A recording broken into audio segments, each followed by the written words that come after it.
দোস্ত, তোর হাতে কিভাবে ব্যথা পাইছিলি? আরে আর বলিস না, আজকে সকালে ব্যাংকে গেছিলাম। ব্যাংক থেকে টাকা তোলার পর যখনই ব্যাংক থেকে বের হইতে গেছিলাম, ঠিক তখনই একটা রাস্তা ছেলের সাথে ধাক্কা খাই, আর তারপরে আমি আমার হাতে ব্যথা পাই। আচ্ছা, তোর যে ধাক্কা দিল, পরে তোরে সরি বলে নাই? হ্যাঁ হ্যাঁ, আমাকে সরি বলছিল। এরপর আবার ব্যাংকের ম্যানেজার এসে আমাকে সরি বলছিল। এমনকি ম্যানেজার আমাকে গাড়ি পর্যন্ত এগিয়ে দিয়েছিল। আর আমার মনে হয় আমি যাওয়ার পর ওই রাস্তার ছেলেকে গাড় ধাক্কা দিয়ে বের করে দিছিল। দোস্ত, রোশনি আর রোশনির বয়ফ্রেন্ড ও তার বন্ধুরা কখন আসবো রে? আমরা কখন থেকে বসে আছি, ওদের আসার কোনো নামই নাই। আসবে আসবে, আমি তো একটু আগে ফোন দিলাম, রোশনি বলল কাছাকাছি চলে আসছে। দোস্ত, আমার কিন্তু রোশনির বয়ফ্রেন্ড অমিত রে অনেক ভালো লাগে। অমিত যদি রোশনির বয়ফ্রেন্ড না হইয়া আমার বয়ফ্রেন্ড হইতো, কতই না ভালো হইতো। কি উল্টা পাল্টা বলতেছিস? রোশনি আমাদের বান্ধবী হয় না? আর বান্ধবী হয়ে বান্ধবীর বয়ফ্রেন্ডের উপর নজর দিস? আর আমি তো ওয়েট করতেছি রোশনির বয়ফ্রেন্ড অমিতের বন্ধুদের জন্য। এই সেই কোয়েল যার সাথে আজ সকালে প্রিমিস ধাক্কা খায়। কোয়েল প্রিমিসের সাথে ধাক্কা খাওয়ার কথা তার বান্ধবীদের বলেছিল। আর আজকে কোয়েল এই রেস্টুরেন্টে এসেছে রোশনি ও তার বয়ফ্রেন্ড অমিতের বন্ধুদের সাথে দেখা করার জন্য। কোয়েল আর তার বান্ধবীরা মূলত এসেছে অমিতের বন্ধুদের পটানোর জন্য। কিন্তু কোয়েল তো জানে না আজকে যেই ছেলেটার সাথে সকালে ব্যাংকে ধাক্কা খেয়েছিল সেই ছেলেটি অমিতের বন্ধু প্রিমিস। যখন কোয়েলের সাথে প্রিমিসের আবার দেখা হবে, কি হবে তখন জানতে চাইলে শেষ পর্যন্ত ভিডিওটি দেখতে থাকুন। কিরে প্রিমিস, কি হইলো? দাঁড়ায় পড়লি কেন? রেস্টুরেন্টের ভিতরে চল। দিবস, তোরা একটু ভিতরে যা, আমি একটু ওয়াশরুম থেকে আসতেছি। এরপর রোশনি ও তার বয়ফ্রেন্ড অমিত আর দিবস ও সাকিব রেস্টুরেন্টের মধ্যে ঢুকে যায় আর প্রিমিস ওয়াশরুমের দিকে যায়। এরপর রোশনিরা যখন রেস্টুরেন্টের ভিতরে ঢুকে, কোয়েল ও তার বান্ধবীরা তো অমিতের বন্ধুদের দেখে অবাক হয়ে যায়। তাদের মন খারাপ হয়ে যায় অমিতের বন্ধুদের দেখে। তারা মনে মনে ভেবে রেখেছিল অমিতের বন্ধুরা হয়তো অমিতের মতোই সুন্দর হবে, কিন্তু এরকম কিছু না হয় তাদের মন ভেঙে যায়। কিরে রোশনি, তুই না বললি অমিতের 3জন বন্ধু আসবে, তো আরেকজন কই? আরেকজন একটু ওয়াশরুমে গেছে, ও এখন এসে পড়বে। অমিত, তোমার ইমো নাম্বারটা দিও তো, পড়ালেখার ব্যাপার নিয়ে কিছু কথা ছিল তোমার সাথে।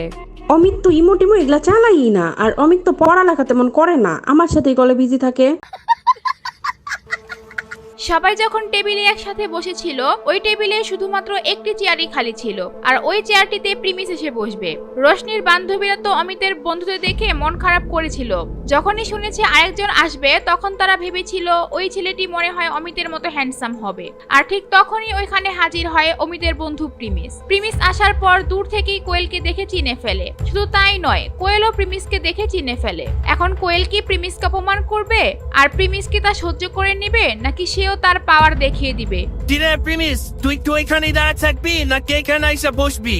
ওয়েট, আমি আসতেছি। এরপর প্রিমিস টেবিলে গিয়ে কোয়েলের পাশে বসে। প্রিমিসকে দেখে তো কোয়েলের বান্ধবীদের আরো মন খারাপ হয়ে যায়। দিবস আর সাকিবের ড্রেস তো মোটামুটি ভালোই ছিল, প্রিমিসের ড্রেস দেখে তারা আরো মন খারাপ করে ফেলে। তারা তো আর জানে না এই পুরান জামা কাপড় পরা ছেলেটি কোটি কোটি টাকার মালিক। যাই হোক, এরপর কোয়েল তো একদম রেগে যায় আর বলে, তোমাদের বলছিলাম না আজকে সকালে আমি একটা ছেলের সাথে ধাক্কা খেয়ে হাতে ব্যথা পাইছিলাম?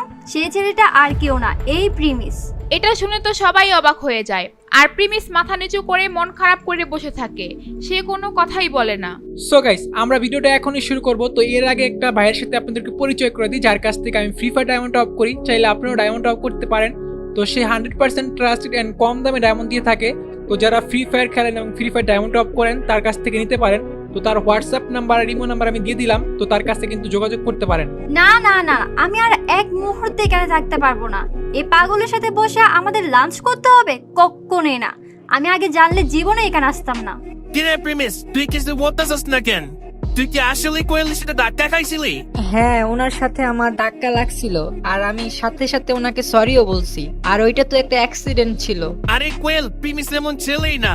ও খুব পরিশ্রমী আর খুব ভালো ছেলে, আর ও পড়ালেখাও খুব ব্রিলিয়েন্ট। আমার মনে হয় তোমার কোথাও ভুল হচ্ছে। আচ্ছা দোস্ত প্রিমিস, তুই ব্যাংকে কেন গেছিলি? অ্যাক্সিডেন্ট ছিল নাকি ইচ্ছা করে করছে? এদের মতো ছেলেদের স্বভাব তো এমনই। আমি তো ভাবতেও পারিনি যে রোশনির বয়ফ্রেন্ডের বন্ধুরা এরকম ডিসকাস্টিং হবে। প্রিমিস কোনো কথা বলে না, কারণ ব্যাংকে কেন গিয়েছিল সেটা বললে তো সবাই জেনে যাবে তার আসল পরিচয়। তাই সে চুপ থাকে। প্রিমিসের চুপ করা দেখে কোয়েল আরো রেগে যায়। আর বলে, আমার তো এই রেস্টুরেন্টে আসারই ভুল হয়েছে, রোশনি তুই থাক, আমি গেলাম। এটা বলে কোয়েল ওখান থেকে চলে যেতে থাকে। আর তখন অমিতের বন্ধুরা সবাই ভাবতে থাকে প্রিমিস কেন কোয়েলকে আটকাচ্ছে না আর কিছু বলছে না কেন। কোয়েল যখনই রেস্টুরেন্ট থেকে বের হতে যাবে ঠিক তখনই সে আরেকটি ছেলের সাথে ধাক্কা খায়, আর সেই ছেলেটি কোয়েলকে বিরক্ত করতে থাকে। আরে আরে দেখ, ওই ছেলেটা কোয়েল ডিস্টার্ব করতেছে। এখন কি হবে? প্রিমিস কি ছেলেটিকে মেরে হিরোর মতো কোয়েলকে বাঁচাবে, নাকি প্রিমিস তাকে অপমান করার প্রতিশোধ নিবে? আর যদি প্রিমিস ওই ছেলের সাথে মারামারি করতেও যায়, সে কি পারবে ওই ছেলের সাথে? কি হবে এরপর সেটা জানতে চাইলে চেয়ে রাখেন। আর গাইস, আপনারা যারা ফ্রি ফায়ার ডায়মন্ড টপ করতে চান তারা কিন্তু এই হোয়াটসঅ্যাপ নাম্বারে যোগাযোগ করতে পারেন, অনেক কম দামে এখান থেকে ডায়মন্ড নিতে পারবেন।